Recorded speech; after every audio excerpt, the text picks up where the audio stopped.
So hello my dear future doctors and my dear parents, कैसे हैं आप सब। आई थिंक बहुत अच्छे होंगे। दोस्तों, सबसे पहले मैं आप सभी से सॉरी बोलना चाहूँगा बिकॉज़ थोड़ा सा हैक्टिक शेड्यूल होने के चलते मैं पिछले 10 डेज़ से वीडियोस आप सभी को प्रोवाइड नहीं कर सका। इन 10 डेज़ में अलग अलग स्टेट्स की काउंसलिंग के शेड्यूल्स आ गए, ऑल इंडिया काउंसलिंग शेड्यूल चल रहा है। बहुत सारी क्वेरीज़ मेरे पास आई काउंसलिंग को लेकर कि सर काउंसलिंग किससे करवाएं। मैंने एक काउंसलर से बात किया था, उसने बोला है कि हम आपसे 11,000 15,000 ऐसे चार्जेस लेंगे और आपको हम गवर्नमेंट कॉलेज दिलवा देंगे। तो क्या हमें उस काउंसलर से जो है काउंसलिंग करानी चाहिए? क्या कोई काउंसलर हमको कम नंबर होने पे भी गवर्नमेंट सीट दिलवा सकता है? दूसरी बात, किन बच्चों को काउंसलिंग में अपेयर होना चाहिए? ठीक है। इसके अलावा जिन बच्चों के नंबर 300, 400 या 500 हैं वो क्या करें, जबकि ये उनका 6 या फिर 7th ड्रॉप था। ऐसे बहुत सारे सवाल बहुत सारे बच्चों ने पूछा, बहुत सारे पेरेंट्स ने पूछा। तो आज की हमारी वीडियो इसी टॉपिक पे है। अगर आपका भी सेम सवाल है या फिर इससे रिलेटेड कोई सवाल है तो प्लीज़ आप सभी इस वीडियो को एंड तक देखें, बिकॉज आज की अपनी इस वीडियो में मैं आपको बेसिक्स बताने वाला हूं कि आपको क्या करना चाहिए, कैसे करना चाहिए।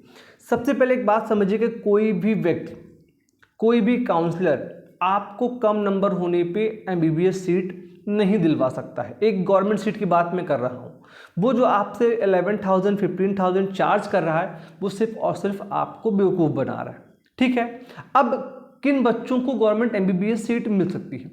देखिए, मैंने आपसे बोला था कि जिन बच्चों के नंबर ऑल इंडिया कोटा में जो जनरल से हैं, जिनके नंबर 640 प्लस हैं या 40 समथिंग हैं, तो ऐसे बच्चों को ही ऑल इंडिया कोटा काउंसलिंग में ट्राई करना चाहिए। क्योंकि रीज़न क्या है, यहाँ पर महज 15% सीट्स आती हैं और फर्स्ट फेज में इससे कम नंबर पे एमबीबीएस की गवर्नमेंट सीट मिल जाएगी, इसकी पॉसिबिलिटी बहुत कम है, मतलब 1% से भी कम है।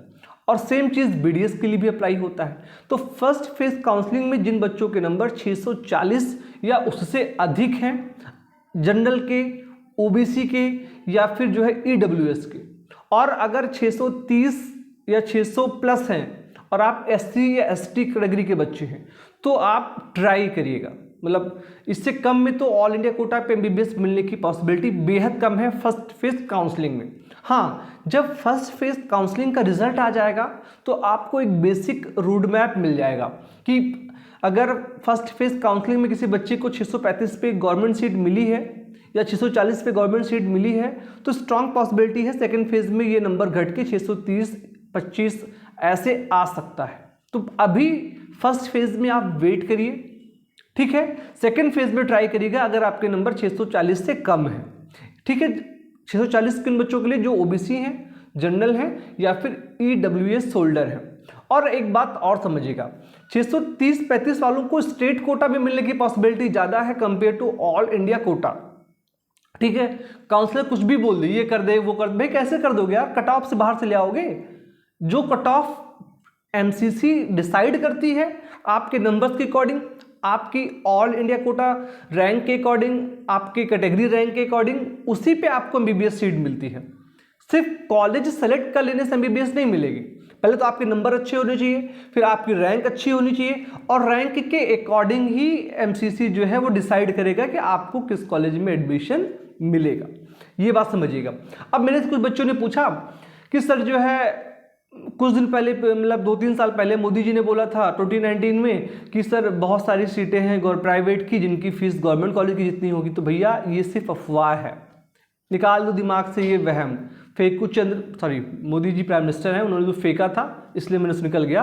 उन्होंने सिर्फ एक जुमला फेंका था, उसका आज के मेडिकल सिस्टम से, आज के मेडिकल कॉलेजेस में एमबीबीएस फीस से कोई रिलेशन नहीं है। वो बातें थी और बातों का कोई जवाब नहीं होता है। अब हम आते हैं कि किन बच्चों को काउंसलिंग में जाना चाहिए। मैंने एक बार बोला कि अगर ये आपका 4th 5th अटैम्प्ट है या 6th अटैम्प्ट है और आपके नंबर 200, 300, 400 हैं तो भैया एक बात समझ लो कि आपके लिए बेहतर है कि आप आयुष में बीडीएस जो है अपना कैरियर बनाने की सोचें। क्योंकि देखो 400 से कम नंबर पे तो आपको किसी भी कोर्स में गवर्नमेंट सीट नहीं मिलने वाली है। आज जो 2024 का सिनेरियो दिख रहा है, तो आप प्राइवेट कॉलेज से कर सकते हो। अब तो प्राइवेट कॉलेज में भी बीएमएस वगैरह की फीस 200-2.5 लाख रुपए होती है। यूपी की बात करूं मैं, राजस्थान की बात करूं, लगभग 3 लाख समथिंग है एक एवरेज फीस, चाहे वो बीएमएस की हो। और बीएचएमएस की फीस तो और कम है, 1 से 1.5 लाख है, 2 लाख रुपए। वेटनरी साइंसेज की फीस 1-1.25 लाख रुपए है ना। बीयूएमएस की फीस प्राइवेट भी इतनी है। बीडीएस की फीस लगभग 3 से 4 लाख के बीच में। तो आप प्राइवेट कॉलेजेस को सेलेक्ट कर सकते हो, क्योंकि 5 से 6 अटैम्प्ट आपने ले लिया है, समय की कीमत ज़्यादा है। अगर आपने 6 अटैम्प्ट तक 400 स्कोर किया है या 450 स्कोर किया है, तो पॉसिबिलिटी बेहद कम हो जाती है कि आप 7th अटैम्प्ट में सीधे 640-650 स्कोर कर लोगे। और जिस अकॉर्डिंग कंपटीशन बढ़ रहा है, मतलब हर साल बच्चे बढ़ते जा रहे हैं 600 से ज़्यादा। इस बार देखा आपने कितनी ज़्यादा रैंक है। पिछले साल जिन बच्चों की 620 पे 40,000-45,000 रैंक हुआ करती थी, इस बार 620 पे उनके 70,000-80,000 रैंक है, 60,000 रैंक है। तो कहीं ना कहीं रैंक हर साल बढ़ रही है, नंबर हर साल कट ऑफ के बढ़ रहे हैं। तो अब मैं चाहूँगा कि आपने 6 साल ऑलरेडी प्रिपरेशन किया, आपके नंबर 400-450 हैं, तो अब आपको किसी कॉलेज में एडमिशन लेने में ही समझदारी है। और अगर आप कहेंगे कि स्कोप की बात, तो भैया स्कोप बनाना पड़ता है।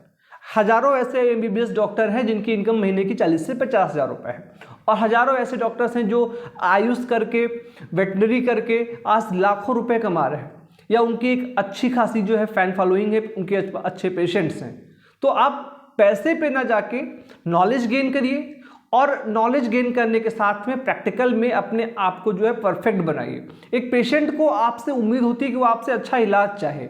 आपकी दवाइयाँ चाहे वो होम्योपैथ की हों, चाहे आयुर्वेद की हों, ठीक है, या फिर एलोपैथ की हों, आपको उसको आराम देना है। अगर आप मान लिया आप एक बीएचएमएस डॉक्टर हैं और आपने किसी पेशेंट की जो स्टोन को ख़त्म कर दिया, या उसके स्किन डिसऑर्डर्स खत्म कर दिए, या आपने उसके फीवर कोल्ड जो भी प्रॉब्लम खत्म कर दिया, तो वो खुद तो आपके पास आएगा, वो और पेशेंट को लेकर भी आएगा।